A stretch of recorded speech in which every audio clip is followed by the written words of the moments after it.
Alô.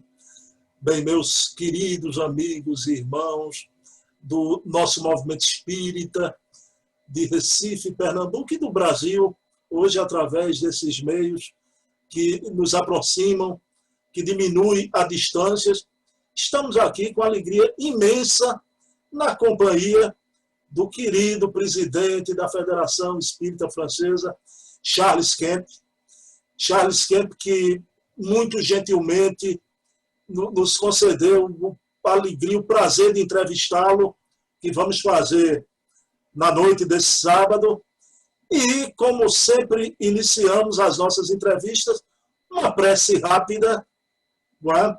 Então, nesse momento, pedimos à espiritualidade superior, os espíritos amigos que dirigem o movimento espírita francês, São Luís e tantos outros espíritos maravilhosos da França, e também nesse encontro de um francês com um brasileiro, também pedimos às equipes espirituais de Ismael, que dirige os destinos do Brasil, que possa a nossa reunião ser útil e com informações agradáveis e importantes para todo o movimento espírita. Então, pedindo permissão a Jesus, o amigo maior de nossas vidas, iniciamos a reunião da noite de hoje, a nossa entrevista. Meu querido amigo Charles Kemp, como vai você, Charles Kemp? Desde já eu agradeço por essa entrevista, você foi muito gentil. E como é que você está aí na França? Tudo bem com você, Charles? Sim, bom dia, boa tarde, boa noite a todos. Estamos muito bem, graças a Deus. Vamos continuar na luta, né? Aproveitar desses momentos de paz e de saúde para trabalhar na difusão dessa querida doutrina, né? Que nos legou nosso irmão maior, Allan Kardec, já há 160, mais de 160 anos agora, e que foi, no momento, é o nosso ideal, né? A razão da nossa vida. Então, para nós é um prazer sempre aceitar os convites, que principalmente de uma casa como a sua, né, dos humildes, que trabalha com pessoas idosas, e sempre para mim é um prazer poder ajudar, poder trazer a pequena contribuição que seja pela minha participação. Então, eu agradeço pelo convite seu, Bruno, viu? Meu amigo, olha, e aqui agora, nesse momento, acabou a surpresa. As pessoas me perguntavam, Charles, como é que você vai entrevistar o Charles Kemp? Vai ser em francês? Eu digo, não. Olha, a gente conhece o Pentecostes, lá do Evangelho, né? E conhecemos a fenômeno de xenoglossia. Então, vocês esperem que no dia vocês vão saber como vai ser a entrevista. Então, pessoal, nem pelo Pentecostes, nem pela xenoglossia. Eu tive uma surpresa aqui agora, porque eu sabia que o querido Charles Kemp morou aqui no Nordeste do Brasil. Eu pensei até que era em Salvador, na Bahia. Mas ele me confidenciou há pouco tempo aqui, a gente conversando. Charles, você morou aqui em Pernambuco, no Recife, e frequentou a federação. Teve amigos da federação, Charles? Sim, claro. Eu morei em Recife, quer dizer, por isso que eu falo português com sotaque até nordestino, né? Às vezes os cariocas e os paulistas ficam rindo e zombando, né, do francês nordestino. Mas eu vivi no Recife, né, Piedade, depois Boa Viagem, entre 1982 e 1990. E foi no Recife que eu ouvi a primeira vez falar de espiritismo, né? Quando na hora que tinha uma dificuldade de uma pessoa da família, né? Que a gente não sabia na época o que era, né? Mas que na realidade foi uma obsessão. E nós fomos buscar ajuda, caímos na Federação Espírita Pernambucana, onde nós fomos maravilhosamente recebidos por um senhor que eu chamei durante muito tempo o meu guia espiritual encarnado, né, que é o seu Holmes Vicenzi, e agora continua como sendo o guia espiritual desencarnado, né? E foi ele que realmente me tocou, né? Eu como francês indo aí no Brasil para ouvir falar a primeira vez de Allan Kardec e ler o Livro dos Espíritos e os outros livros pela primeira vez na língua portuguesa naqueles anos assim por volta de 1985. Pessoal, vejam bem, então, Charles, você tem uma dívida de gratidão com o Recife, Pernambuco, viu? Eu já estou vendo que você não podia recusar essa entrevista, viu? Exatamente. É virtual, né? Porque, né, faz uns 3 ou 4 anos que eu não fui mais ao Recife, né? Mas sempre um prazer voltar lá. Bom, agora com essa situação vai ser um pouco mais complicado, mas Deus queira que um dia eu possa voltar e visitar, inclusive, a família da minha esposa, que mora aqui, é do Recife mesmo, moram em Bom, Recife. Ou Jaboatão, para ser mais... a esposa é brasileira, não é, Charles? Exato, exato. Ok. E quando vier ao Recife, claro, você vai na Casa dos Humildes, ali em Casa Forte, conversar com Sim, os amigos. eu preciso Charles, conhecer, né? Agora que eu ouvi falar, eu preciso ir lá conhecer. precisa, precisa. Meu amigo, então, já iniciando, Charles, já,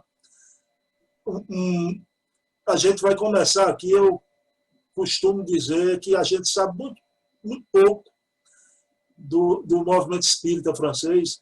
Inclusive, alguns amigos, alguns que foram na França uma vez, aí chegam lá de passagem, apressadamente, aí voltam. Olha, não vi espiritismo na França. Estou aqui com o presidente da Federação Espírita Francesa. Charles, eu queria que você falasse para a gente sobre o movimento espírita francês, como é a organização. Aqui você sabe, conviveu. Eu li antigamente a revista Reformador, na época do Giovanni Borges de Souza, né? Sim, sim. E você, Charles, sempre quando aparecia a França, era Charles Kemp, na época com o bigode preto, eu me lembro bem disso, né? Então, sempre a sua ligação, o seu trabalho, mesmo lá na França, o contato com o Brasil. E hoje, o movimento federativo é como aqui no Brasil, que você conheceu tão bem, Charles. Fale para o público nosso aqui como é a organização do movimento espírita francês. Eu tive essa mesma sensação que você comentou quando voltamos aqui em 1990, né? 1990 saímos lá de Recife, né? Porque a situação econômica não estava muito boa. Não sei se se lembra a época de Fernando Collor com 70% de inflação ao mês.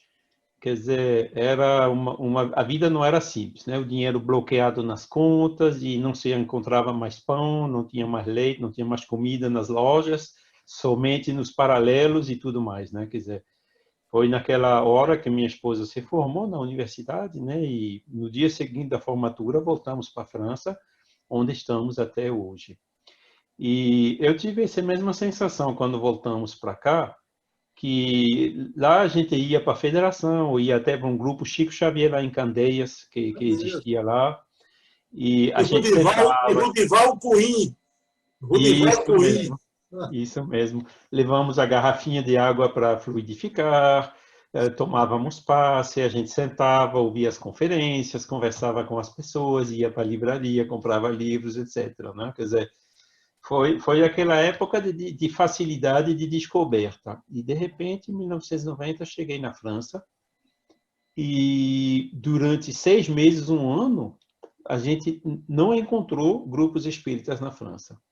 Na época não tinha internet, né? Tinha um sistema aqui chamado Minitel, né? Aí eu procurava Spirit, Kardec, Espiritismo em Paris, Lyon, Marselha, não encontrava nada. Aí, um dia, nós fomos visitar o túmulo do Père Lachaise, do Kardec no Père Lachaise. E ali tinha uma placa com o nome da União Espírita Francesa em Francófona, que funcionava na cidade de Tours. Né? Não me passou na ideia de procurar um grupo espírita em Tours. Então, nós fomos lá para conhecer o primeiro grupo espírita em Tours, né, que era a federativa, nosso caro irmão Roger Pérez, né, que eu quero homenagear aqui também, né, ele faleceu no ano passado, Uhum. no ano passado, 2 anos atrás, já, bom, ele faleceu recentemente, né? E só que da casa onde a gente morava até Tours era 600 quilômetros para ir para um centro espírita, né? E aí foi que, como é que eu digo, a gente começou a entender o como e o porquê dessas coisas, né? Nós fomos para o Brasil para conhecer o espiritismo, depois voltamos para aqui para a Europa, onde não tinha nada, né? E na realidade nós voltamos para aplicar, para fazer e trabalhar no movimento espírita daqui. Então, conhecendo a federativa na época, aí se descobriu um grupo em Paris, né? O da Cláudia Bonmartin, o CESAC, que ainda hoje existe, né? Tinha um grupo em Bordeaux, também, Le Haillon, uma cidadezinha perto lá. Tinha um grupo em Limoges, tinha um grupo em Lyon, que o Roger Pérez morava em Lyon. E, enfim, conhecemos, vamos dizer, na época tinha uma dezena de grupos conhecidos na França.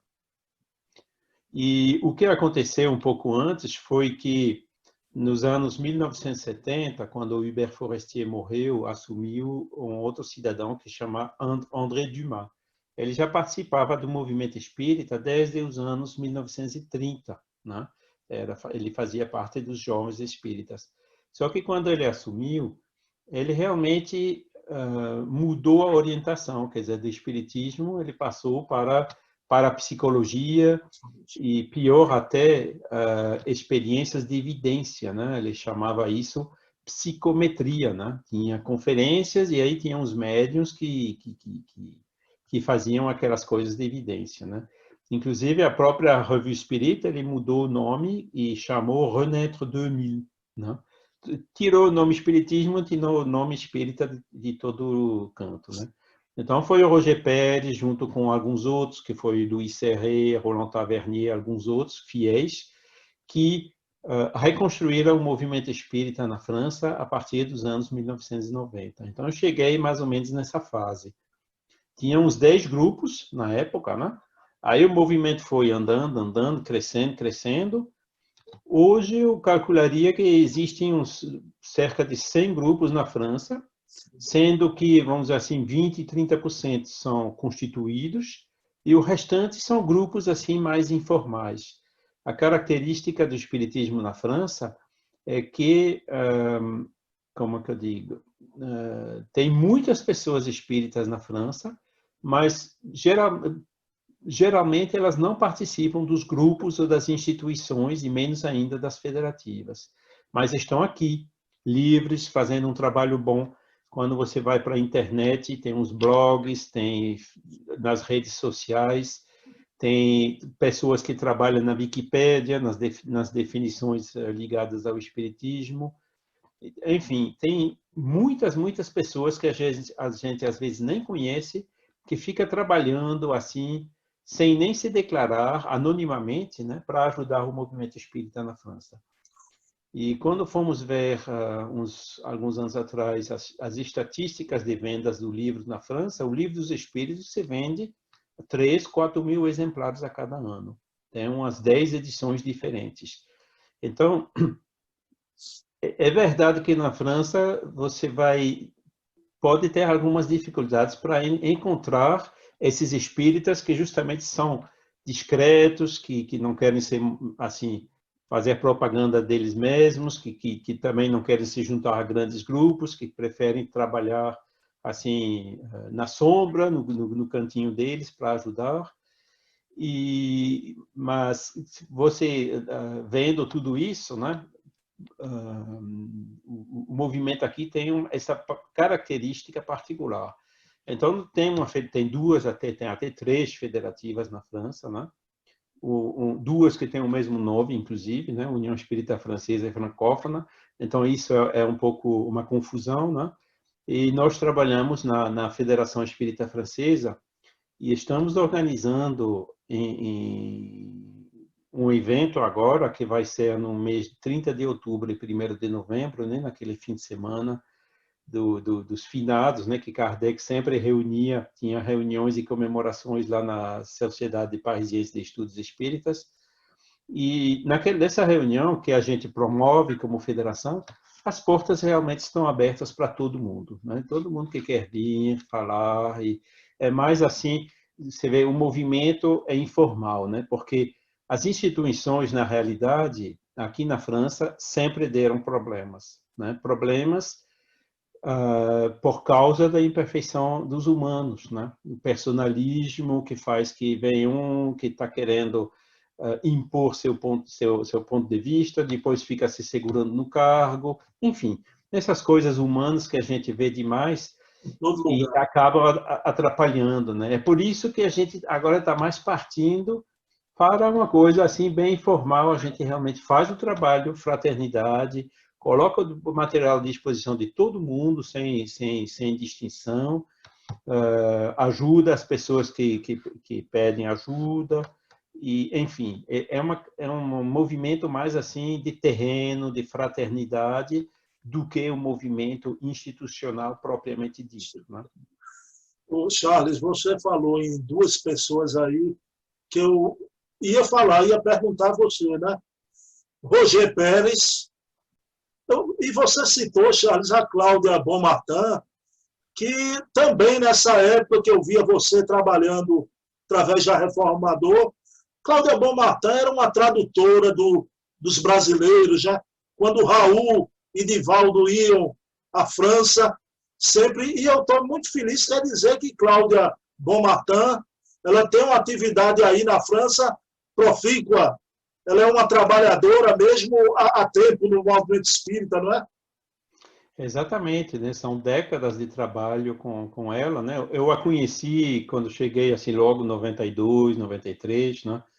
E é uma pessoa muito dinâmica, tinha esse grupo em Paris, juntava muita gente, e esse grupo aí dividiu, aí tinha dois grupos, aí dividiu, quer dizer, de um grupo que existia em Paris por ela, hoje tem uns 20, ou talvez até 30 grupos só em Paris, né? E desses grupos, muitos começaram com o grupo da Cláudia Bonmatán, né? Então, sempre é uma divisão, às vezes dói um pouco e tudo, mas na realidade não é uma divisão, a gente tem que ver isso como uma multiplicação, né? Uns foram fazer um trabalho um pouco diferente, outros foram fazer investigações sobre transcomunicação instrumental, outros estavam morando um pouco longe, então se dispersou um pouco em Paris, você tem agora grupos em todas as áreas de Paris, enfim, ela fez realmente um grande trabalho e, inclusive, como você diz, né, quando vinha esses grandes conferencistas brasileiros, como o Divaldo, foi ela que trouxe o Divaldo a primeira vez na França, né? A Raul também veio, acho que por ela, e ela sempre estava aqui para ajudar, para traduzir. Quando tinha reuniões do SEI, né, nós preparamos um congresso em 2004, né? Foi o quarto congresso espírita mundial bicentenário do nascimento de Kardec, foi lá em Paris, se juntou umas 2.000 pessoas naquele ano, né? Então, tudo isso foi um trabalho que a gente vinha fazendo, né? Que estava envolvido no movimento espírita na França, na União Espírita Francesa em Francófona, e também depois no Conselho Espírita Internacional, né? Que o secretário-geral era Rafael Molina no início, né? E depois era Nestor Mazotti, com quem eu trabalhei muito, muito, muito, muito, e que nós acompanhamos bastante cada vez que ele vinha, não somente para a França, mas também para toda a Europa, né? Porque eu passei também vários anos como coordenador da Europa pelo Conselho Espírita Internacional, e, inclusive, quando o Nestor teve que se afastar por causa da doença, eu cheguei a fazer 4 anos como secretário-geral do SEI, naquela época, entre 2012 e 2016. Hoje, infelizmente, em 2016, eu não quis me apresentar mais, né, que eu tinha feito 4 anos, né? Kardec, ele dizia naquele projeto 1868 que tinha que mudar todo ano, né? Disse, eu já fiz 4 vezes, demais, né? Já passei da conta, mas hoje, inclusive, tenho pouquíssimos contatos com o SEI, que, vamos dizer assim, tomou uma orientação também um pouco diferente e com a qual não estou mais 100% em linha, né? Porque outra característica do movimento francês, inclusive não é só da França, mas é da França e da Bélgica, né? Com o nosso irmão Jean-Paul Évrard, Estamos também trabalhando no movimento espírita francófono, né, para ajudar os países de língua francesa, inclusive na África, né, onde tem muitos países falando francês, né? E as características do movimento espírita na França é que é composto, em maioria, de franceses mesmo, e que nem na Bélgica. Tem bastante brasileiros, expatriados portugueses, como a Cláudia Bonmartin e outros, mas na maioria dos grupos, desses 100 grupos que eu falei, vamos dizer assim, tem mais de 90% que são grupos de franceses mesmos, de nativos daqui, né? E que tem, vamos dizer assim, uma característica um pouco diferente na maneira de entender e de praticar o espiritismo, né? Que é menos religiosa ou evangélica, como está sendo no Brasil. Embora o pessoal daqui aceita totalmente, né, as leis morais, a parte terceira do Livro dos Espíritos, né, que são essas leis morais de cunho universal, né, que se aplica para todas as religiões. Tanto é que nos grupos você tem católicos, tem protestantes, tem islâmicos, né, tem hindus, budistas, pessoas oriundas de várias religiões, né, que vêm e se juntam dentro do mesmo grupo espírita, né, porque a partir do momento que você começa a colocar uma etiqueta assim, evangélico, católico, só o evangelho vai salvar o mundo, só Jesus, isso, aquilo, aí as portas se fecham, porque as pessoas daqui lutaram durante séculos, né, para se desfazer todos esses abusos que foram cometidos ao longo dos séculos, até dos milênios, em nome de Deus, de Jesus, daquela trindade, né? As guerras de religiões, as queimas nas fogueiras, a Inquisição, o Índex, aquela conivência entre as monarquias e o poder religioso, né? Houve a Revolução Francesa, depois passou uns 100 anos com várias revoluções e mudanças de regime um atrás do outro, e hoje na França ninguém mais quer que volte alguma influência desse tipo de religião tradicional dentro do governo, dentro das instituições, né, que pela Constituição são laicos, né? Laico significa aceita todas as religiões e recusa de ter uma em particular querendo dominar. E essa característica também existe no movimento espírita daqui, que, vamos dizer assim, tem a ética, tem a moral, mas não tem a religião. Ô, Charles, daqui a pouco, quando a gente entrar na parte da divulgação, eu queria também que você retornasse essa coisa da religião, né? E você citou aí o querido ex-presidente da FEB, Nestor Mazotti, né? Que eu acho que foi um dos maiores presidentes que a Federação Espírita Brasileira já teve, com respeito a todos os mais, né? Mas me diga uma coisa, Charles, você falando no movimento espírita francês que não tem esse apego à coisa da religião. Mas aí vamos, o que o francês lê. Nestor Mazotti fez um trabalho impressionante, né, de traduzir as obras brasileiras espíritas para o mundo e para a França também. Até as obras de André Luiz, várias, e se não todas, são traduzidas para o francês. Aí eu pergunto a você, eu queria que você me respondesse as duas coisas, né? O francês espírita hoje, ele gosta de ler, como eu gosto, nós aqui gostamos de ler Leon Denis, Gabriel Delany, Flammarion. E, por tabela, você me diz primeiro os franceses, e eles gostam de ler também as obras de Chico Xavier, de Emmanuel, de André Luiz, as obras brasileiras. Queria saber isso de você.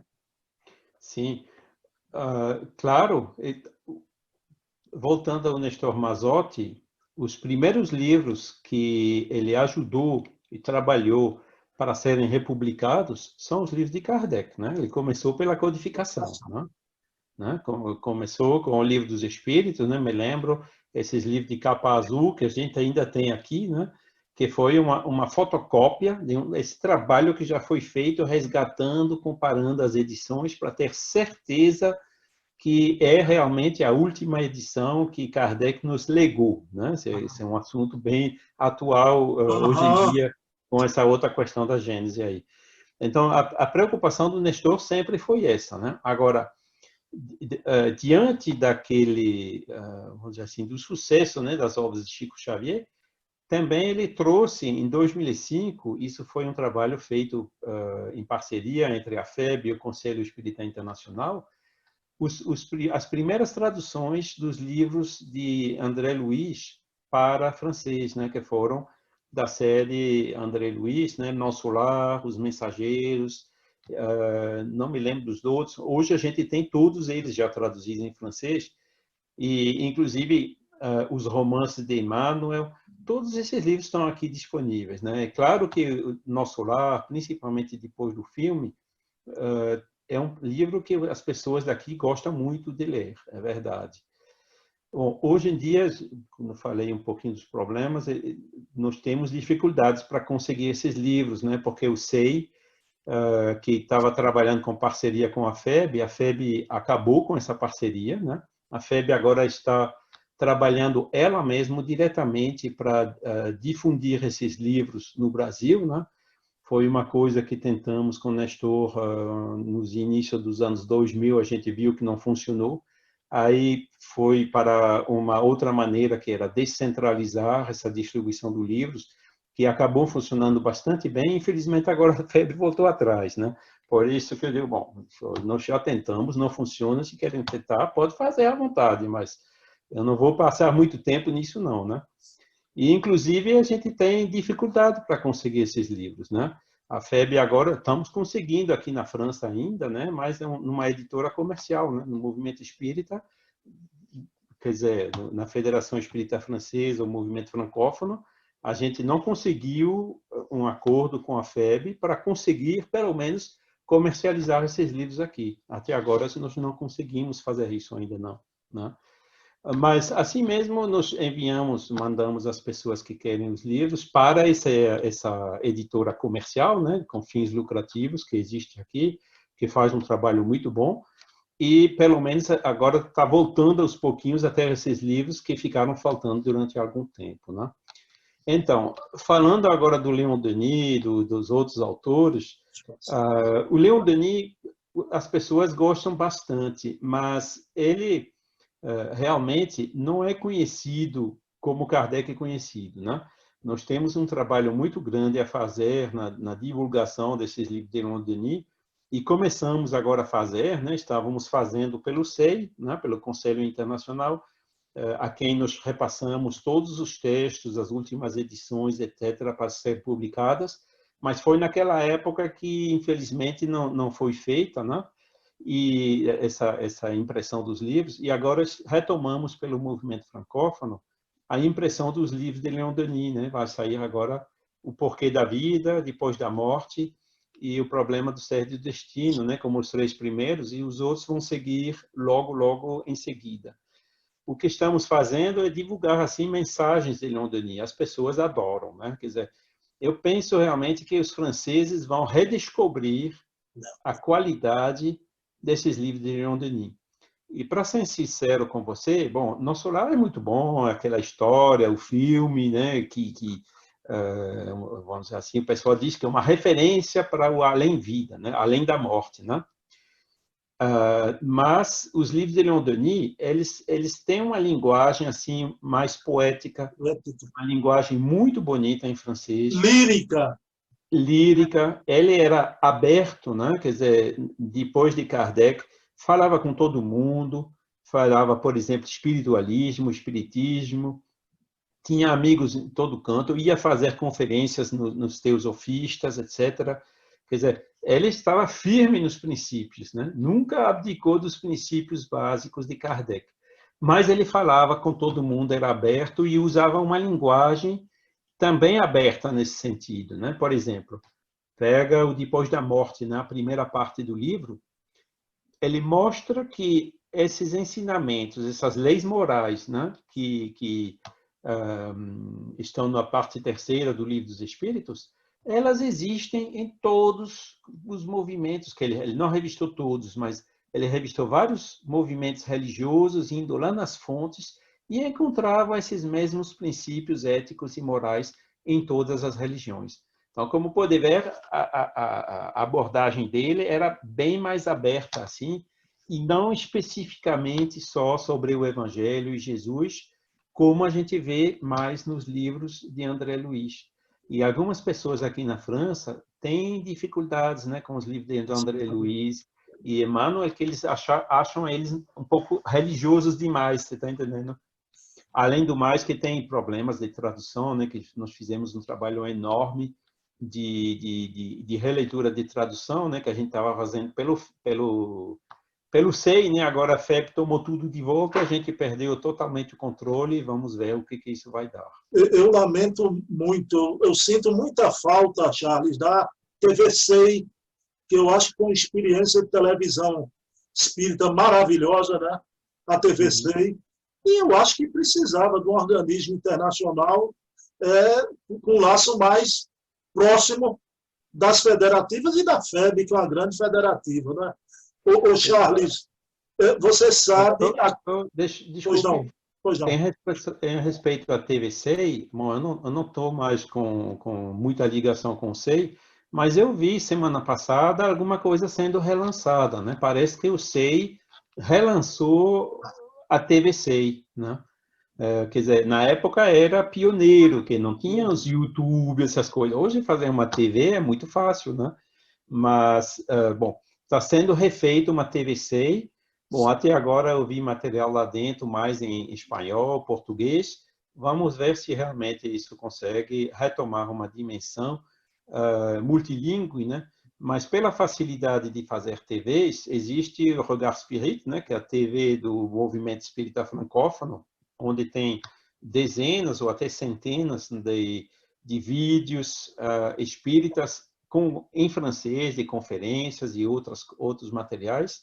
Inclusive, tem também um canal YouTube da Federação Francesa. Quer dizer, você já tem, vamos dizer assim, uns 5, 6 TVs em língua francesa, né? Quer dizer, vamos ver, sempre é bem-vindo quando vem mais um, né? Para aumentar mais ainda a difusão do espiritismo. Nossa preocupação sendo, hoje em dia, mais com a língua francesa ou a língua inglesa para a Europa, né? Porque muitos países daqui as pessoas não entendem nem português nem espanhol. Todo mundo entende um pouquinho de inglês, né? E a difusão para, vamos dizer assim, ser mais eficiente nesses países da Europa, quando não se pode fazer em cada língua local, né? Que são mais de 35 na Europa, né? Pelo menos a gente faz em inglês, porque o pessoal tem alguma coisa. Ô Charles, a TV SEI foi a primeira TV web do mundo, né? Isso. Primeira TV web. E você falou o canal da Federação Espírita Francesa no YouTube. Isso. Charles, hoje o YouTube tem uma ferramentazinha dentro dele muito boa, que é a legenda. Você pode ver as coisas e colocar a legendazinha lá em português, quando o programa já é gravado, né?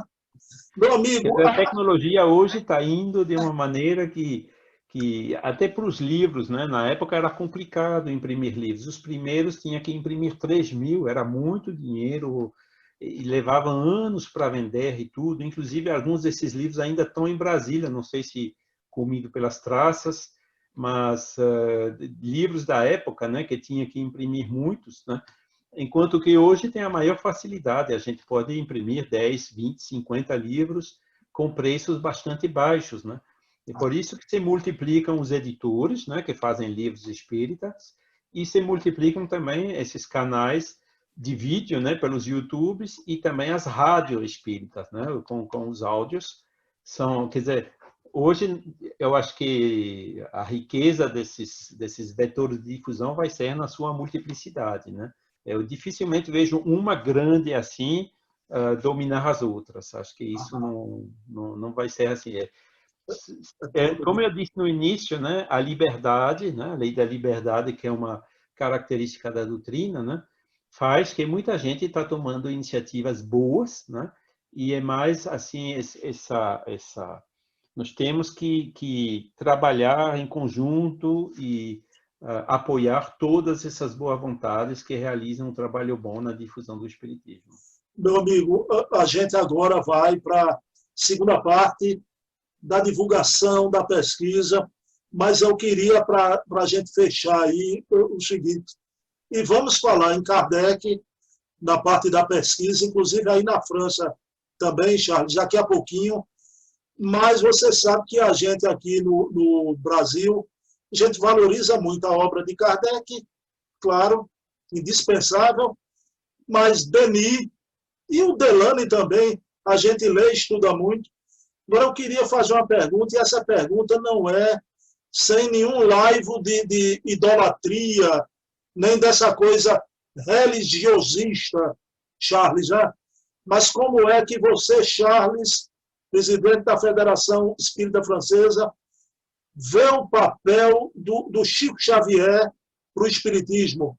Eu queria sua visão do Chico Xavier. O Chico, né?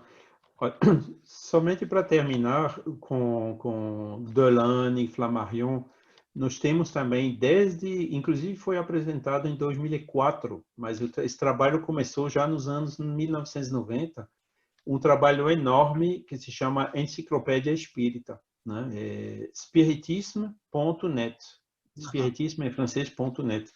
E ali você tem várias centenas de livros de todos esses autores espíritas, né, que são livres de direito. Quer dizer, tem todos os Delany, todos os Denis, todos os Flammarion, inclusive muitos outros autores franceses pouco conhecidos, mas que são excelentes, Léon Chevreuil, enfim, vários outros. Está tudo lá, inclusive revistas, todas as revistas espíritas, as revistas internacional, Científica e Moral do Espiritismo, do Delany, a revista Le Spiritisme da União Espírita Francesa na época, os boletins da União Espírita Francesa, os boletins da Federação Espírita Internacional, todas as atas dos congressos internacionais que houve durante o século XIX e no século XX, todo esse material está colocado lá, né? A gente não tem tudo ainda, falta ainda muita coisa para colocar, mas nós fazemos esse trabalho imenso e é tudo de download absolutamente gratuito que a gente está fazendo lá. Então, voltando ao Chico, então, respondendo a sua pergunta, para nós, claramente, Chico Xavier é o melhor exemplo de médium de todos os tempos. Tanto em termos das faculdades mediúnicas, do que no comportamento pessoal dele, né? De continuar humilde, caridoso, simples, né? Totalmente, pessoalmente e financeiramente desinteressado, né? Quer dizer, é o melhor exemplo que se pode dar do médium, eu acho que em toda a história do Espiritismo. Tanto é que nós temos um irmão francês, que inclusive mora no Brasil atualmente, que se chama Michael Ponsardin. Ele escreveu uma biografia do Chico em francês, que foi, acho que, traduzido para o português, né? E as pessoas francesas, e até nas mídias, até os antropólogos e outros, estão conhecendo mais e mais Chico Xavier, né? Esse fenômeno, né? E entendendo, né, por que esse Chico Xavier ficou tão conhecido lá no Brasil e que fica também tão conhecido aqui no mundo. Como é que ele conseguiu escrever 400 livros, né, sem nunca guardar nada para ele, mesmo quando estava precisando, o pai dele doente e tudo mais, né, nunca quis guardar qualquer coisa provindo desses livros. Então, para nós, quando a gente compara as características do bom espírita e do bom médium, né, dada por Kardec nas diferentes obras básicas, Chico é aquele que colocou isso em prática da maneira mais perfeita, mais exemplar. Na atualidade, que eu quero dizer, né?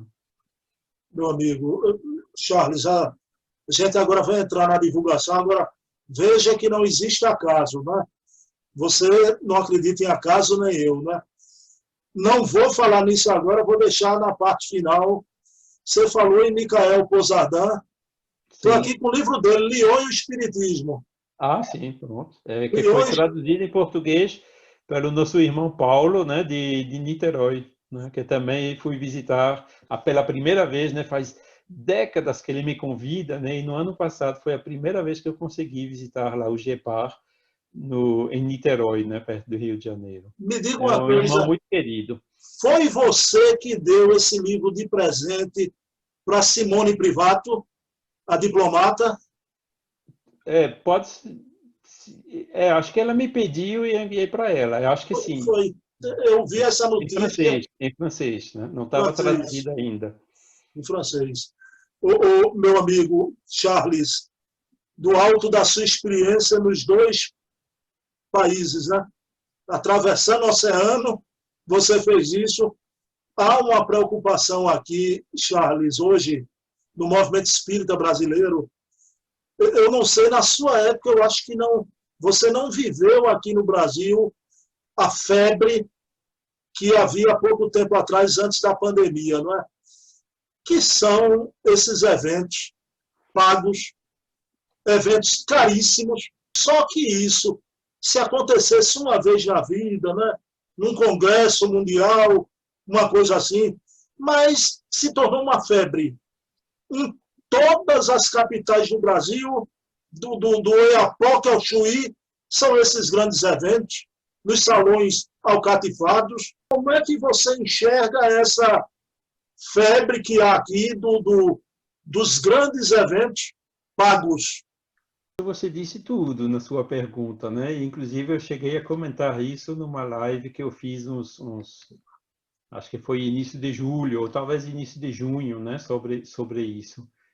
E o Covid realmente nos deu uma verdadeira lição, né? Na época, estava muito forte aqui na Europa, a gente acabava de ter um pouquinho de liberdade, e foi na época também que começou no Brasil, né? Quer dizer, você vê, Covid veio de Deus, né? Uma coisa da natureza, uma coisa que faz parte dessas provas coletivas, né? Que, como Kardec dizia lá no Livro dos Espíritos, nos ajudam a evoluir mais rápido. Por que a gente está fazendo live assim? Porque a gente não pode mais se juntar, né? Nós aqui estávamos fazendo curso, né, de ESD, estávamos fazendo no local, lá na cidadezinha, vinham as pessoas, tinha assim uns 10, 20 pessoas que vinham. Aí a gente, por causa do Covid, não podia mais, vamos fazer virtual. De repente vem gente da África, vem gente da Ilha da Reunião, lá no sul, no Oceano Índico, tem gente do país todo que fica participando. Ou seja, diante desse Covid, dessa nova realidade com a qual a gente vai ter que viver, penso eu, ainda vários meses, se não for anos, né? Nós tivemos que nos adaptar. E essa adaptação nos fez descobrir outros meios de comunicação. Vou dar outro exemplo. Quando damos uma conferência aqui na França, você aluga uma sala numa cidade, faz alguma propaganda, isso, aquilo, você vai juntar o quê? 50 pessoas, se for uma cidade grande como Paris, talvez 100 pessoas, mas não mais do que isso. Você faz a conferência lá no StreamYard, né, live, né, nessas redes sociais, você tem a mesma quantidade de pessoas que assistem ao vivo, e quando é o dia seguinte, tem 500 pessoas que viram, entendeu? Quer dizer, é uma maneira, como eu disse, comentei no início, as pessoas dificilmente vão para os grupos, dificilmente vão para esses eventos grandes, né? Porque qual é a realidade? Só vai quem pode, né? Você tem que ter dinheiro para pagar a viagem, para pagar a hospedagem, hotel, comida, né? E o pobre que não tem dinheiro, ele faz o quê? Ele fica lá em casa e perde o evento, né? Quer dizer, até o pobre, ele tem um computador, tem uma conexãozinha na internet, tem um celular e consegue acompanhar, mesmo se não for ao vivo, ele consegue acompanhar esses eventos que a gente faz assim ao vivo, que são, de uma certa maneira, não tem essa discriminação de quem pode e quem não pode, né? E você acaba atingindo mais pessoas. Então, para mim, não digo que não vai mais haver congressos grandes assim, mas os congressos no futuro vão ser, na minha opinião, menores e sempre híbridos, né? Tem, inclusive, bastante reflexões. Recebemos recentemente um documento da União USE, né, de São Paulo, bem interessante sobre isso, né, sobre cursos, atividades espíritas, e a tendência com esse Covid vai ser justamente fazer eles híbridos, né, porque Até a pessoa pobre que não consegue, às vezes, nem pagar um ônibus, que não trabalha, fica cansado, tem os meninos para cuidar, né? Chega e vai poder acompanhar as coisas na hora que fica mais conveniente com ele, a partir de casa, né? E o fato de fazer híbrido, você mantém também o contato presencial, que em certos casos continua necessário. Agora, esses grandes mega eventos, para mim, é coisa do passado.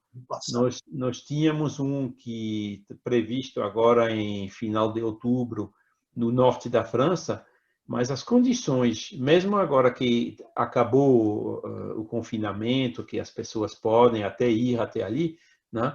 As condições de uma sala de 100 pessoas, você só coloca 30.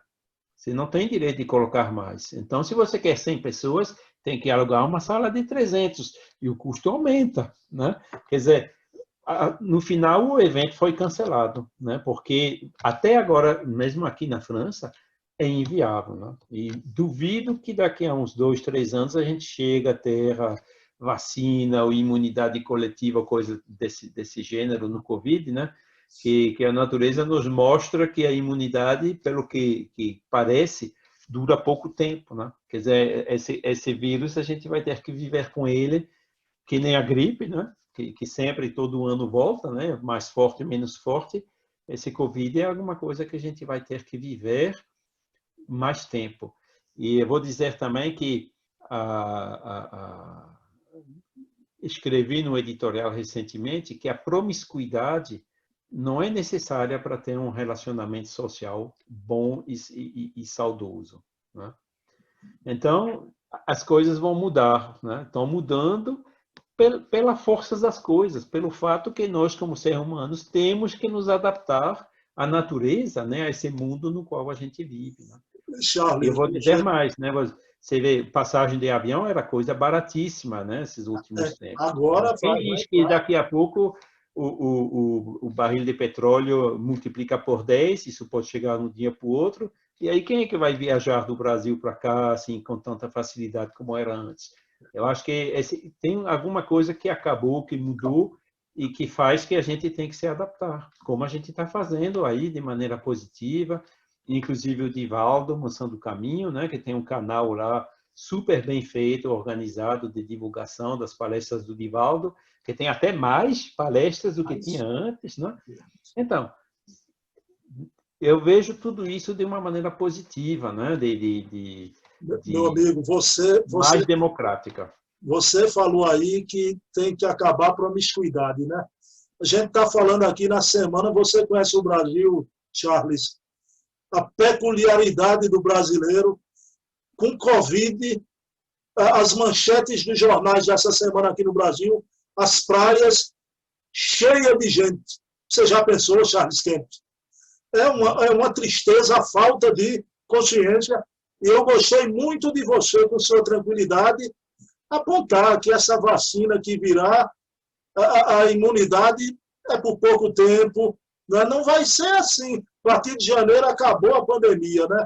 E você falou em Divaldo. Veja bem, quando Divaldo está com as forças físicas diminuindo, mais fraquinho, não podia mais viajar como antes, aí agora tem os recursos, não é? Que ele continua a sua atividade de forma maravilhosa. Charles, agora eu queria agradecer a sua coragem. Você é uma voz aí na Europa, mas aqui no Brasil algumas vozes estão se levantando contra essa coisa que é um absurdo, a elitização do movimento espírita. A palavra é essa, né? A elitização. Mas aí, entrando agora para o lado do aspecto da pesquisa, Charles Kemp, né? Eu estava, o Michael Pozardin, na obra Lyon e Espiritismo, né? Rapaz, ele afirma, Charles, que em 1863, 1864, né? Kardec ali na sua atividade, né? Em plena atividade, a cidade de Lyon, fiquei impressionado, Charles Kemp. Tinha 300 mil habitantes, né? E 30 mil eram espíritas, né? Então, isso é uma coisa, hein? Vejam que foi o trabalho de Kardec na época, que a cidade que ele nasceu, hoje a gente sabe que ele não viveu em Lyon, né? As pesquisas demonstram isso, mas a cidade que ele nasceu tinha 30 mil espíritas. Isso é uma maravilha. Aí a pergunta, pesquisadores como esse aí na França, né? O Michael Bozardin, aqui no Brasil também, as descobertas que não são de agora, né? De décadas, né? De Canuto Abreu, que essa semana, há 10 dias atrás, foi lançado o projeto Allan Kardec, pela Universidade de Juiz de Fora, né? Então, está aí aberto ao público, que pode manusear as cartas de Kardec, e que, a princípio, são 50 documentos. Com o passar do tempo, os documentos vão ser preparados e vão sendo colocados para o público.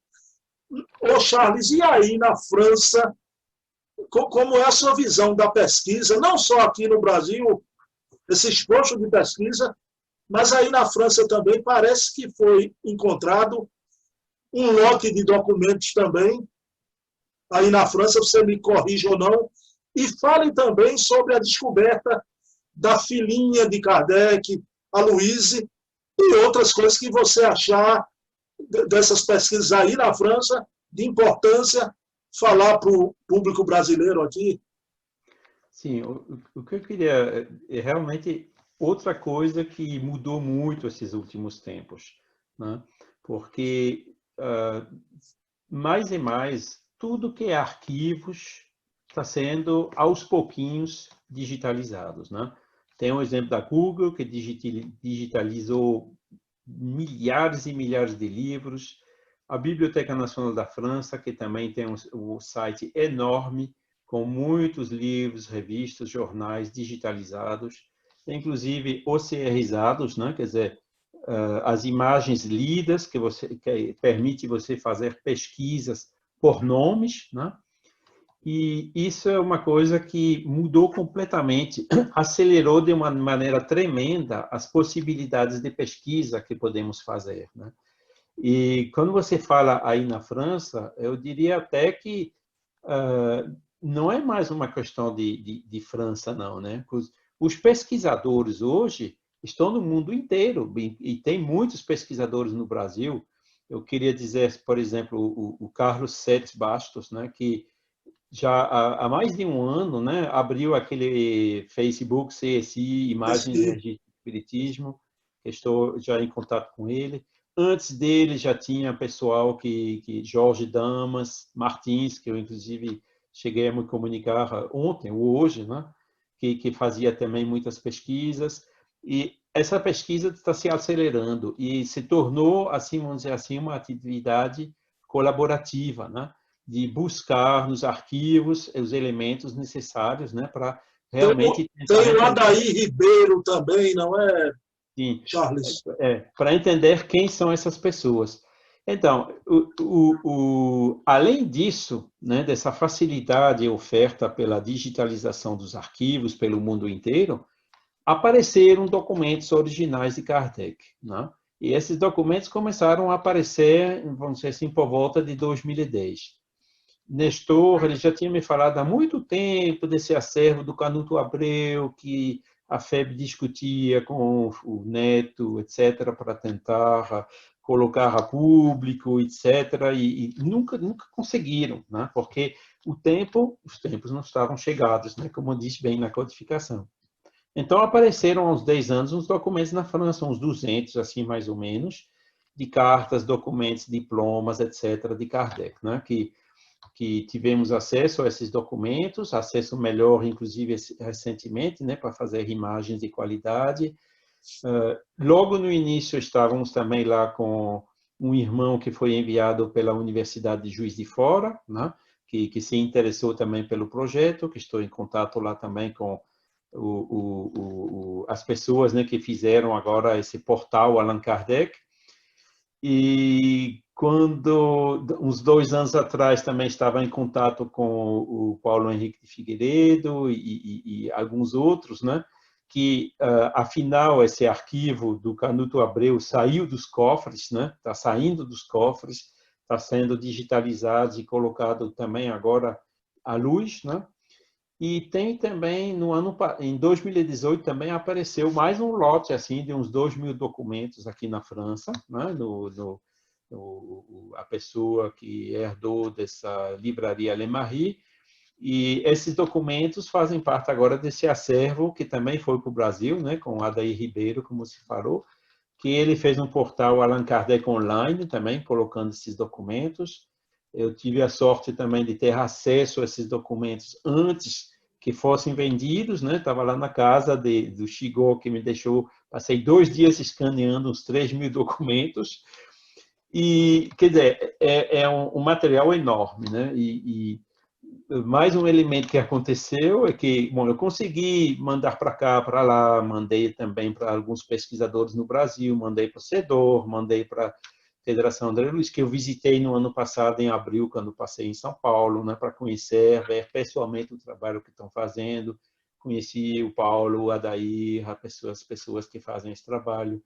Também estou em contato com o Brutus e o Klaus, que ficam nesse projeto mais especificamente naquela universidade, né?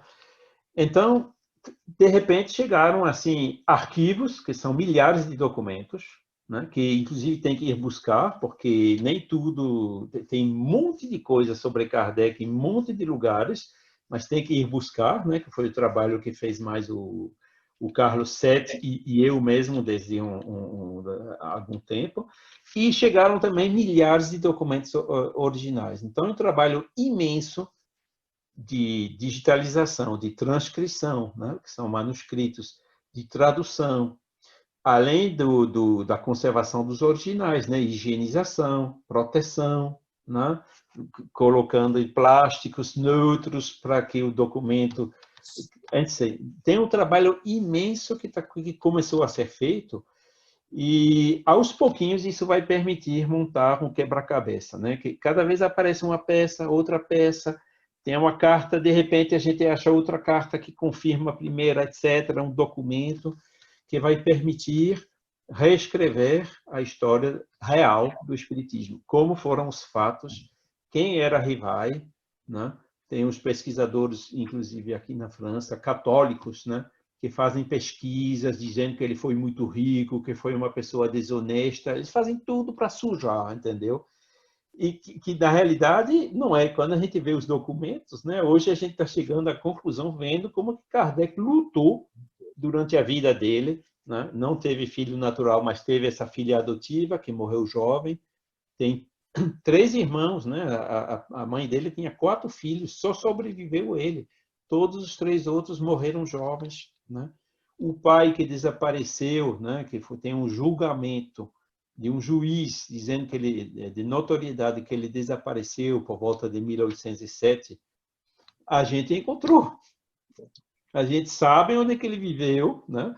A gente sabe onde e quando ele morreu, né? Quer dizer, você vê que com esses arquivos agora que saem, né, a gente consegue saber exatamente da verdade, É né? impressionante. E ver como que Kardec ele teve que lutar durante um período da vida, né, para sobreviver. Como ele foi preparado a esse rigor, a esse cuidado, a essa missão que ele ia cumprir depois, né, de 1855, 1857, como a gente sabe, né, de codificação. O papel da avó dele, né, Charles? Até para ele estudar em Verdun, a avó dele teve um papel importante, né? Isso. Meu amigo, veja bem, eu no passado, Zeus Van Tuyl e Francisco Thiessen fizeram aquele trabalho que a gente pensava naquela época que era o trabalho esgotado, não tinha mais o que fazer ali, não é? Mas para a época que foi feita, foi um esforço maravilhoso, né? Os 3 volumes de Allan Kardec. E a gente tem outras aí, a de Henri Sauce, né, da França, a biografia de Kardec. Aqui no Brasil, tantas de Carlos Embaçaí, a gente tem a do Marcel Sotomayor, mais recente. Mas eu queria a sua impressão, Charles Kemp.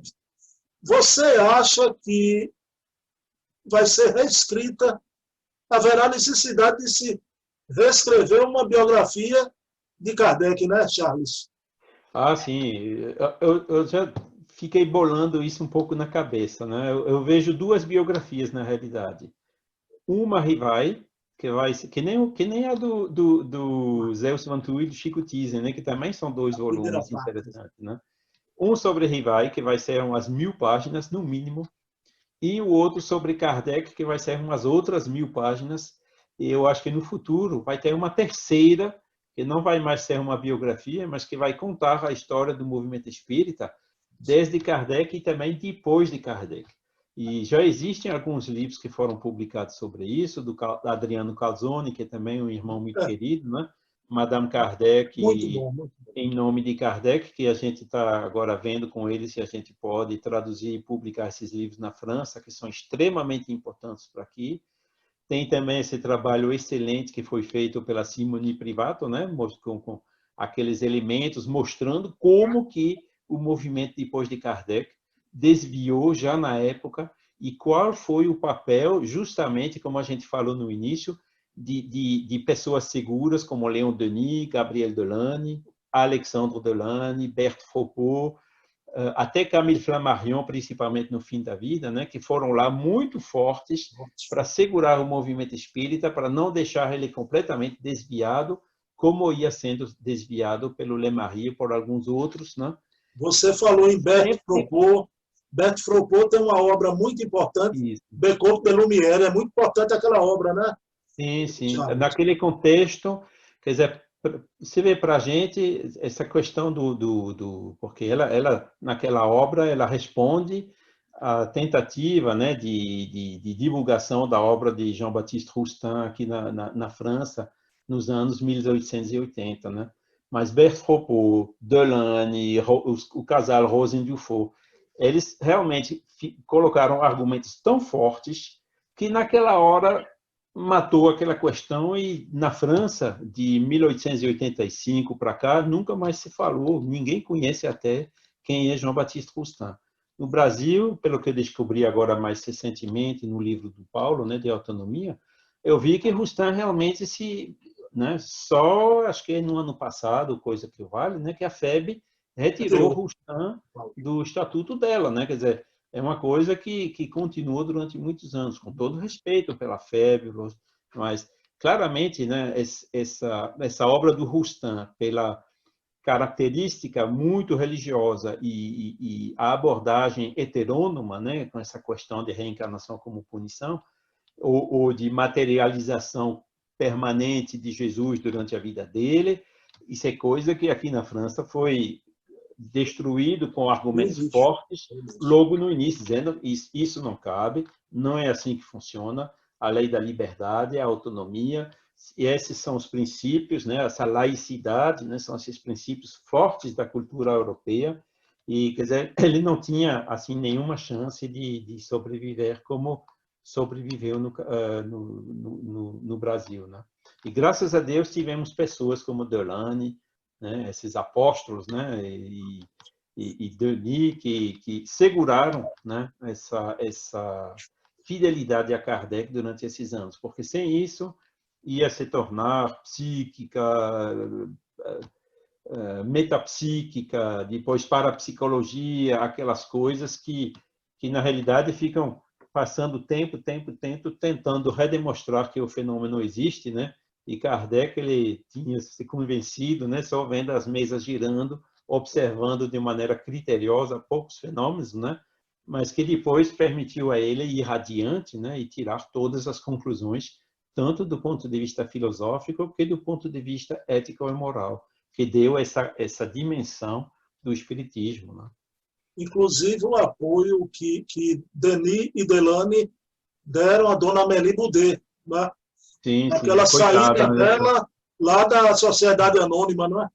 Exato. Para Essa criar a União sociedade Espírita anônima Francesa. o Adriano ele conta bem isso nos livros dele. Essas são informações que são extremamente importantes na França, inclusive pelo movimento espírita de hoje. Por quê? Porque os problemas que tinha na época de falta de desinteresse pessoal, falta de desinteresse financeiro, né? Que o Lemarie dirigia, vivia, ganhava dinheiro com os livros de Kardec. E com o tempo, esse patrimônio que era os direitos autorais de Kardec, a Revista Espírita, ficou propriedade pessoal do Lemarie, herdou a viúva, herdou o filho, que já não era mais espírita. Quer dizer, o caminho claramente não é esse. O que era patrimônio do movimento espírita ficou para pessoas. E ainda hoje esse tipo de coisa existe. Então, é extremamente importante. Espera aí, se estão refazendo o erro que já foi feito há uns 140 anos atrás, então basta. Não? E eu tenho, às vezes, umas posições assim bem fortes com relação a isso, dizendo, olha, se você quer ir por esse caminho, vá, mas eu não apoio de jeito nenhum, porque já faz século que isso não funciona, somente funciona o desinteresse pessoal e material absoluto, como o Chico demonstrou, como o Nestor demonstrou, e esse caminho, né, é o que a gente deve seguir. Né? Quando vem alguém, liderança forte, querendo impor, se segurando a cargo, a instituições, a privilégio, já vai, isso já não é uma boa imagem do movimento. O Charles, pelo que eu depreendi de suas palavras, Lemarie chegou a fazer mais mal ao movimento espírita francês do que o próprio Rustem, não é isso? Sim, o Rustem foi um ilustre desconhecido aqui, né? Agora, o Lemarie, eu me lembro, a primeira vez parece que eu me encontrei com o Divaldo foi em 97, né? Quando ele veio para uma reunião do Conselho Espírita Internacional na França, e que nós fomos visitar o túmulo do Père Lachaise. Inclusive, ele fez um discurso lá, Raul também fez um discurso, inspirado também, uma mensagem do Bezerra, etc. Né? E quando eu estava lá, traduzindo o Divaldo, também ajudando a Cláudia nesse trabalho, eu perguntei a ele, ó Divaldo, tem o túmulo do Lemarie que é bem aí, você quer ver? Ele me disse, não. E naquela época ele me disse, o Lemarie é o coveiro do movimento espírita na França. E naquela época eu não sabia de tudo que tinha acontecido, né? Eu fiquei um pouco chocado com o que ele falou, né? E hoje eu vejo que ele estava fundamentalmente certo. Absoluta verdade. Ele, com esse processo dos espíritas, ele realmente causou muito prejuízo. Inclusive esse problema hoje da Gênese, né? Ele podia ter dito a história, a verdade naquela época, e não disse. Não disse. Nem ele, nem esse testemunho do Delian e tudo que ele, e do Rouge e tudo mais, sempre tem umas incoerências lá dentro e até algumas mentiras, né?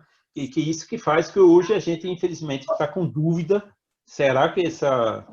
Para nós, as pesquisas têm que continuar, mas para nós, enquanto a dúvida existe, nós nos abstemos, né? Em caso de dúvida, se abstenha, né? Que não disse Erasto lá no Livro dos Médiuns, né? E é o que a gente segue como princípio aqui, enquanto a gente não tem certeza que essa quinta edição não foi mexida depois da morte dele. Vamos para a primeira. Vamos continuar, porque todas as duas são excelentes. Né? Veja bem, a segunda Charles, pode ser um pouco melhor em alguns aspectos, mas é mais uma questão assim. Você falou fundamentalmente diferença. Numa questão que o movimento espírita precisa fazer. Há uma dúvida, então vamos deixar suspensa, vamos para a primeira edição, primeira a quarta, porque, veja bem, a questão da carta 1 infâmia, do Henri Sauce, né? Tudo isso. Agora, Charles, você falando a questão do Lemarie Rustem, mas você tem consciência que aí na França ele foi um ilustre desconhecido, mas você sabe que no Brasil o rustenguismo foi uma coisa grave, né? E que dividiu até o movimento espírita durante décadas aqui, não é? Mas, meu amigo, eu queria a pergunta final, Charles, dessa pesquisa, encerrando a nossa entrevista. Como você vê, em grau de importância, toda essa aluvião de pesquisas que estão surgindo, mas pela metodologia que ela usou, uma metodologia científica, né? Pelo seu próprio caráter de desinteresse, porque o que ela fez foi um trabalho de estoicismo, até com a história de sua vida familiar, sacrificial, foi lá na França, viu tudo isso. Como é que você vê o trabalho da Simone Privato Boidanich? Ele é um marco no Espiritismo, na história do Espiritismo. Sim, é uma irmã também muito querida, né? Que eu já conhecia há anos, mas nunca tivemos assim oportunidade de conversar mais delongas, né? Foi que tivemos em 2017, né? Quando foi lançado o livro dela em espanhol lá no Congresso Espírita Mundial na Colômbia, em Bogotá. Foi ali que conheci ela um pouco melhor. Mesmo quando ela veio para a França, eu não conhecia ela ainda. E ela realmente deu um exemplo, né, de como, quando a gente vai para os arquivos lá, aqui na França, né, como que a gente consegue encontrar elementos, fontes primárias, né, que dão informações muito fortes, né? E, inclusive, levantaram essa dúvida, né, sobre essa mentira, né, que sempre diziam que a quinta é igual à quarta, que publicada do tempo de Kardec, etc., que hoje você viu que não, que a quarta é igual às três primeiras, né? Foi ela que realmente levantou essa dúvida. E eu devo confessar aí a você que, conversando com o Roger Pérez, né, que a gente falou no início, naquela mesma oportunidade, em 2017, né? Quando a gente falou, não, mas o Soscolo fez esse artigo infâmia, o que você acha disso? Ele disse, tem alguma coisa ali que a gente tem que pesquisar seriamente. Isso já em 1997, né? E Simonie, ela fez, né? Foi lá em Pierrefitte-sur-Seine, viu aquelas bobinas lá das declarações de impressão, foi lá na Biblioteca Nacional da França, ela fez realmente um trabalho excelente, né? Indo até as fontes primárias, né? Que tem que ser assim, né? Porque o Sousa falou, o outro falou, um copiou do outro, o terceiro do quarto, do quinto, mas como a gente vê agora, né, o que está acontecendo, indo lá para as fontes primárias, a gente sabe realmente o que aconteceu, mesmo que nunca seja completo, né? Por exemplo, certeza absoluta, né? Isso só existe nas matemáticas ou talvez na filosofia, mas nessas pesquisas históricas ou qualquer outra ciência, certeza absoluta não tem, não existe, né? Uma certeza de um dia vem um outro elemento que contradiz amanhã, né? E é isso que está acontecendo, né? O trabalho da Simonie, às vezes, quer dizer, levantou, vamos dizer assim, uma polêmica, né, para dizer a verdade. Aqui não. Aqui, como ele diz, durou 3 minutos. A gente discute, não, o que foi? E Foi para a tem primeira edição. dúvida? Sim. A dúvida é legítima? Sim. Então, a gente se abstém. E tem o Gustavo Martins, lá da Argentina, que a gente conversou, mas, Gustavo, será que talvez umas partes e tudo? Gustavo também foi muito claro, não. Enquanto tem dúvida, nós nos abstemos, né? Nós não queremos tomar o risco de fazer uma violação da convenção moral, da convenção de Berna, né? Do direito moral do codificador. Se um dia for provado que realmente alguém mexeu depois dele, depois da vida dele. Nesse caso, o livro é fora da lei, né? E nós não queremos tomar esse risco, né? Principalmente sabendo que, em termos de conteúdo, eu continuo dizendo que não há diferença assim fundamental. Talvez para, como a gente disse no início, para uma elite, quando a gente realmente, depois de 30, 40, 50 anos do espiritismo, a gente vê as nuances e tudo, mas para uma pessoa assim que lê as obras pela primeira vez e tudo, eu acho que tanto uma como a outra não vai fazer lá essa grande diferença. Aquele Kardec já está muito claro na primeira edição. Embora, Charles, veja bem, parabéns, porque a postura é essa, né? A postura é essa, então, na dúvida, vamos ficar com o certo, com o seguro. É o controle de segurança, de qualidade, né? Embora, Charles...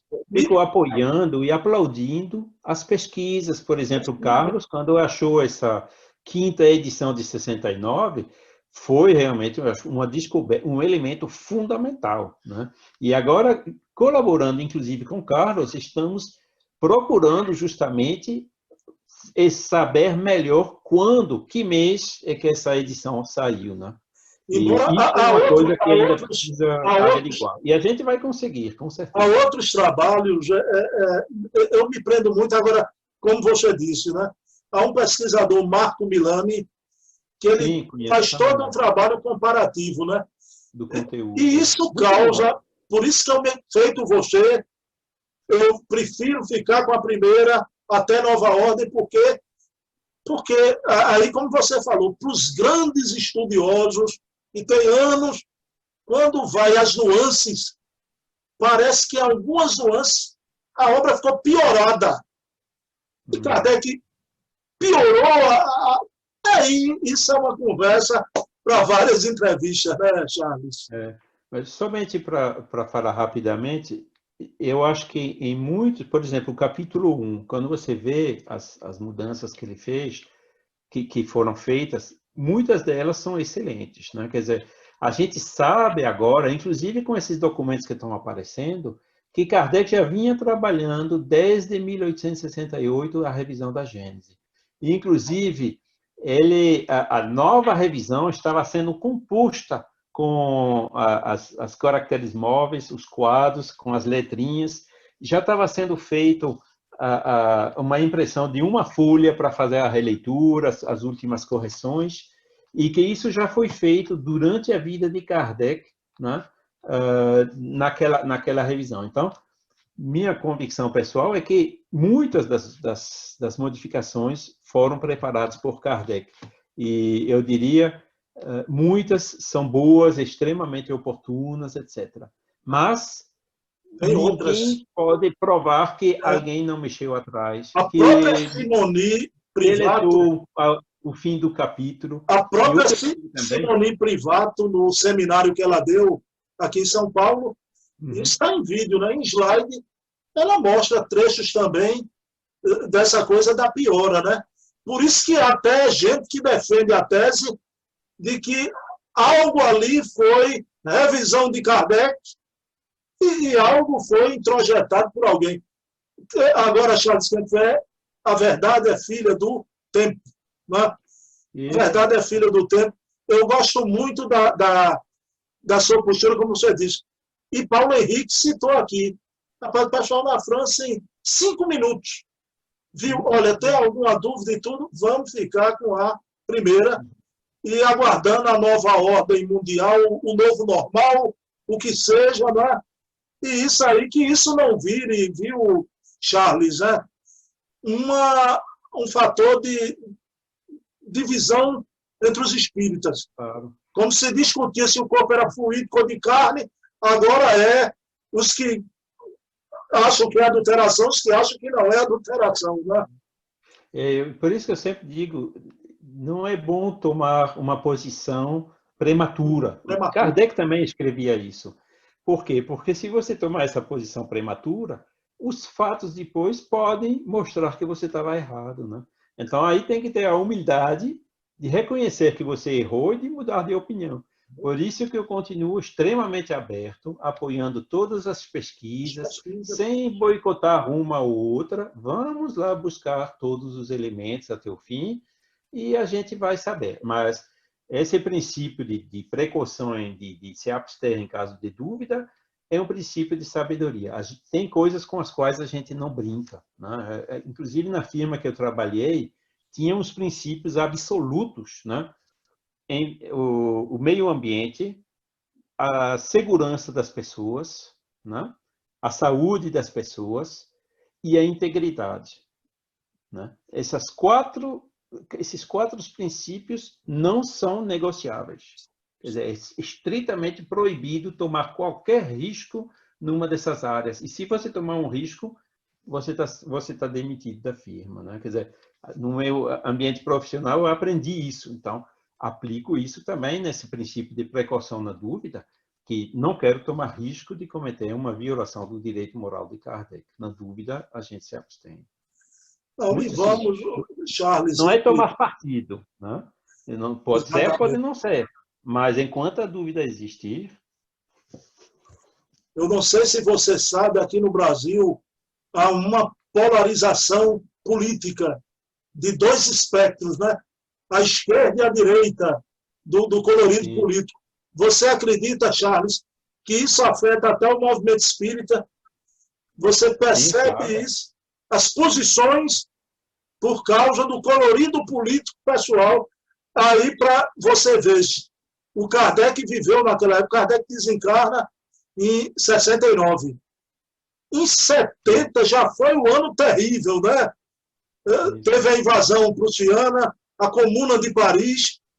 Agora, veja uma coisa, né, Charles?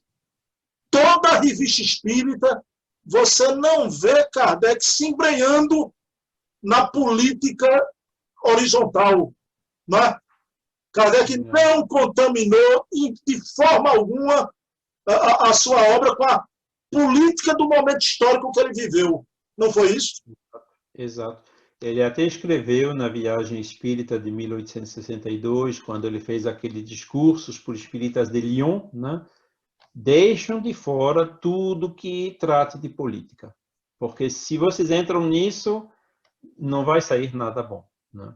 Infelizmente, a política hoje, né, dos governos, que seja no Brasil, seja na França, qualquer lugar, não está ainda impregnado da ética, do desinteresse material, financeiro, esses princípios. Né? O mundo ainda não está. Quem está liderando o mundo ainda não são os bons. Né? Pega a questão 932 do Livro dos Espíritos. Né? Por que os maus ficam ainda dominando o mundo e ainda continuam dominando hoje? Né? E Kardec ele respondeu, não sei exatamente como se diz em Portugal, é pela omissão dos bons. Né?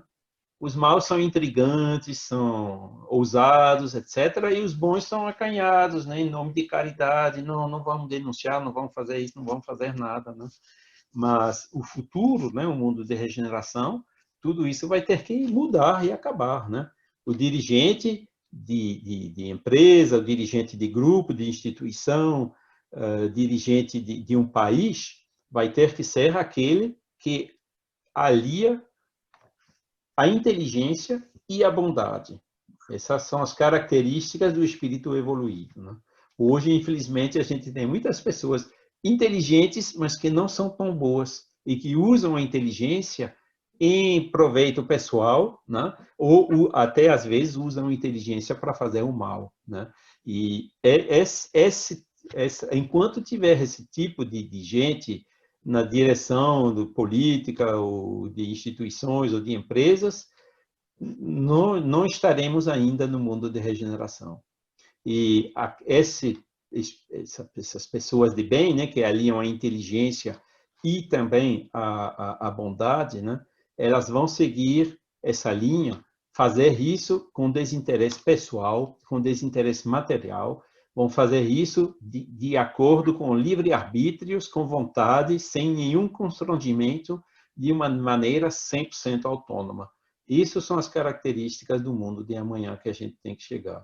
Ainda tem muito caminho para percorrer para chegar lá. Não só no Brasil. A França, não quero colocar aqui o que um é melhor do que o outro e tudo, mas tudo que é extremo, tudo que é polarização, opiniões muito radicais, tudo que é idolatria, coisa assim, ainda são coisas do passado que vão ter que desaparecer. Como dizia Platão, né?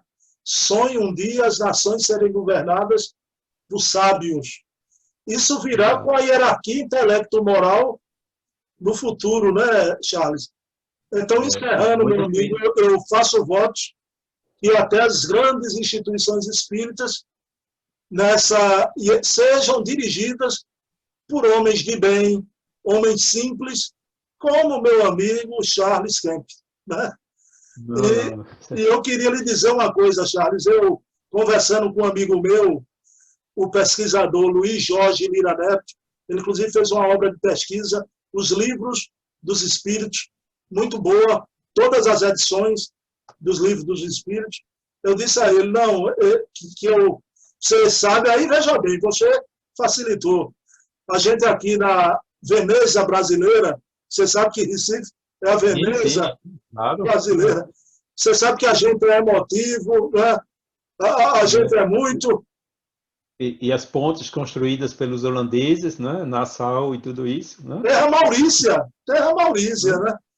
Aí eu disse, olha, eu vou ser comedido com Charles Kemp, que é um europeu, ele é muito tranquilo, mas você permitiu uma conversa tão fraterna, Eu agradeço muito a você, meu amigo, viu? E me deixou à vontade de fazer as perguntas que eu quis e trouxe tanta informação importante, Charles.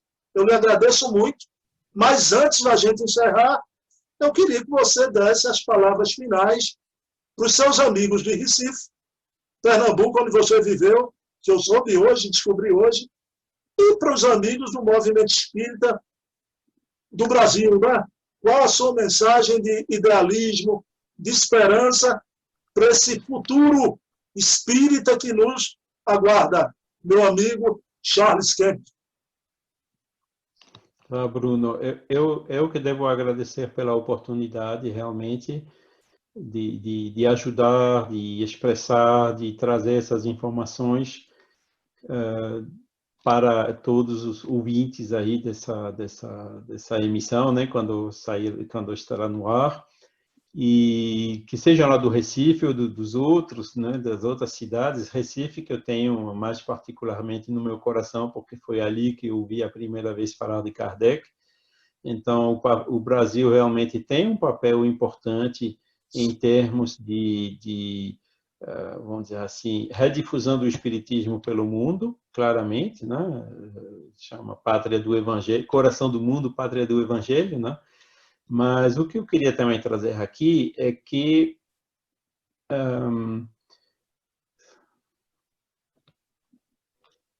o Brasil não deve ter, vamos dizer assim, alguma hegemonia em termos de difusão do espiritismo no mundo.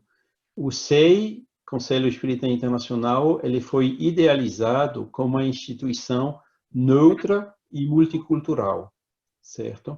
E, quer dizer, cada país tem um voto. O Brasil, país com milhões de espíritas, tem um voto, e Itália, França, país com algumas dezenas de grupos na época, também tem um voto, né? Uma coisa bem neutra, bem aberta. Ainda falta a isso, né, essa neutralidade, a laicidade em termos religiosos. Eu gostaria muito de ter pessoas de confissões diferentes que não a cristã dentro do movimento espírita, porque o movimento espírita não pode ser exclusivamente dos cristãos, mas também não deve buscar impor a cristandade para o resto do mundo. Seria refazer os mesmos erros que fizeram durante séculos aí com os cruzados e tudo mais, né? Leon Denis mostrou isso muito claramente, e muitos outros também, né? E inclusive os próprios Roger Pérez, o Marcel Burtin, que era o colega dele da Bélgica, o Louis Serret. Quando, nos primeiros momentos do Conselho Espírita Internacional, queria também aqui agradecer a nossa irmã Júlia Nezu, né, que colocou os vídeos do congresso da FEESP, né, em 1989, né, ou 91, online, onde a gente pode ouvir esses camaradas mostrar e falando desse ideal.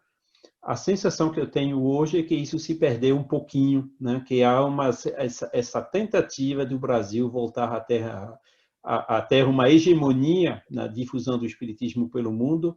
Não é uma coisa boa, porque isso aqui na Europa não vai funcionar, né?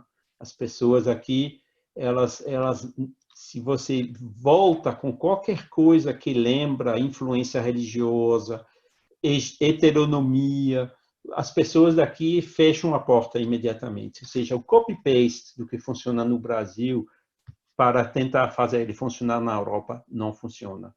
Tanto na elitização, como a gente falou, né? Tem que aqui vir para as coisas bem básicas, né? Para iniciar, do que nessa característica, né? Eu vi uma tese que saiu agora recentemente que fala de religiosificação do espiritismo no Brasil, né? É uma particularidade que os etnólogos daqui hoje veem, né? E é uma coisa que que explica, né? Durante anos dessas décadas de trabalho, eu tentei procurar o que não funciona, por que tem tão pouco sucesso, alguns países que, bom, nós temos algumas razões, alguns motivos, o fato de ter literatura, inclusive de Kardec nas línguas e tudo, que é um elemento fundamental. Mas também tem essa maneira de apresentar o espiritismo, né, que dá uma pincelada de heteronomia, uma pincelada de uma cor religiosa, assim, só Jesus, só a cristandade vai salvar o mundo, não é uma coisa universal que funciona aqui.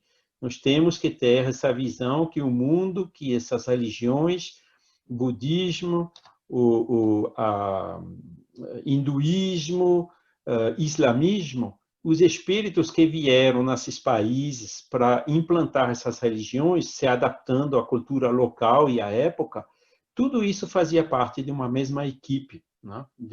Com Jesus e esses outros irmãos que estavam aqui para difundir isso na Terra. Então, não nos cabe a nós dizer que um é melhor do que o outro, coisa assim, porque, como eu disse, você fazendo isso, você fecha as portas. Nestor sempre dizia, o espiritismo tem muitas pessoas no mundo já pronto para aceitá-lo, mas o espiritismo ainda não chega até essas pessoas, tanto por causa da língua, do que por causa dessa aproximação de uma forma inadequada, não aberta como deveria ser.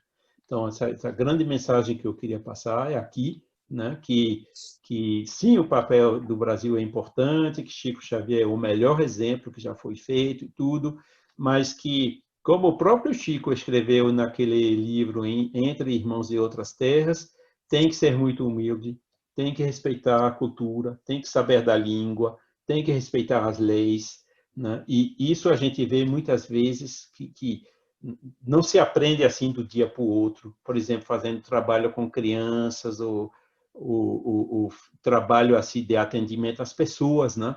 Que são coisas que às vezes funcionam no Brasil, que aqui são proibidas por lei, que a gente não pode fazer. Então, tem que ter esse conhecimento profundo, né? E não procurar impor alguma coisa que no final vai ser contraprodutivo. Então, essa abertura tem que ser no movimento espírita mundial e principalmente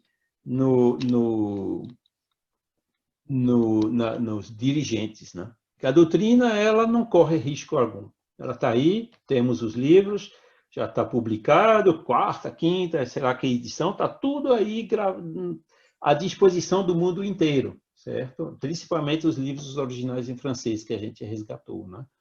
Mas o movimento, infelizmente, ainda não está ao nível necessário para que realmente o espiritismo toma a dimensão que ele merece tomar pelo mundo. Então, é um trabalho de nós temos que trabalhar sobre nós mesmos, né, para mudar o mundo, para mudar o movimento. É a cada um de nós de fazer esse trabalho pessoal, de dar o exemplo, né, e que faz que, aos pouquinhos, tudo isso vai mudar. Que ainda é um pouquinho de caminho pela frente, mas a gente vai chegar lá. Ou, pelo menos, preparar o terreno para essas novas gerações que estão chegando. Então, mais uma vez, muito obrigado, Bruno, mas obrigado a todos. Eu continuo à disposição para qualquer pergunta, qualquer solicitação. Você já sabe como me contactar agora e continuo à inteira disposição de vocês. Não, e agora que eu sei que falei com um conterrâneo adotado, mas é um conterrâneo, eu vou convidá-lo novamente, né? Meu amigo, e adorei o seu final. O mundo velho da heteronomia caindo abaixo e o mundo novo da autonomia, de acordo com a proposta de Kardec, que não é essa proposta de hegemonia. Aliás, Charles, nem o próprio Chico Xavier. Paulo Henrique trouxe aqui a obra de Emmanuel, Pensamento e Vida, uma obra de autonomia, e o Chico, realmente, na sua humildade, jamais apoiou a hegemonia, personalismo, né? Sigamos esses exemplos de Leon Denis, de Chico, o exemplo de Kardec, né? E juntos e unidos, meu amigo, vamos encerrar com a prece, como iniciamos, viu? E gratidão, Charles, viu? Que a espiritualidade amiga ilumine sua família, suas atividades, dentro e fora do espiritismo, ilumine o movimento espírita da França, para juntos, unidos, chegaremos lá numa nova fase da humanidade, não é? Então vamos encerrar, vamos elevar o pensamento a Deus agradecer da forma como iniciamos essa reunião aos guias espirituais da França, a São Luís, toda aquela pleiade do Espírito de Verdade, que trouxe Consolador prometido à terra, na pátria francesa, e agradecer também a espiritualidade superior, os espíritos amigos que dirigem com Ismael o movimento espírita brasileiro. Somos a pátria das almas viajoras que nos encontramos na terra, essas almas que não têm nação, não têm pátria. Viemos da verdadeira pátria, que é a pátria espiritual, sem fronteiras, essa pátria que todos nós vamos retornar um dia e possamos fazer valer a pena esse tempo que passamos aqui na Terra, ajudando a divulgação do ideal espírita. Agradecidos ao querido Charles Kempf, agradecidos aos espíritos amigos e agradecidos a Jesus, nosso mestre amigo, encerramos a nossa entrevista da noite de hoje. Paz e bem, que Jesus amanheça em nossos corações. Um beijo na alma de todos, né? Meu amigo Charles Kempf. Muita paz, um abraço fraterno, viu? Com distância social, viu? Foi uma honra, viu, meu amigo? Muita paz. Estou muito emocionado também. Muito obrigado, Bruno, pela oportunidade e ficamos à disposição. A emoção é nossa. A emoção é nossa. Falarei com você por mensagem amanhã. Quero algo que você falou aí, eu queria que você me passasse. Charles, abração.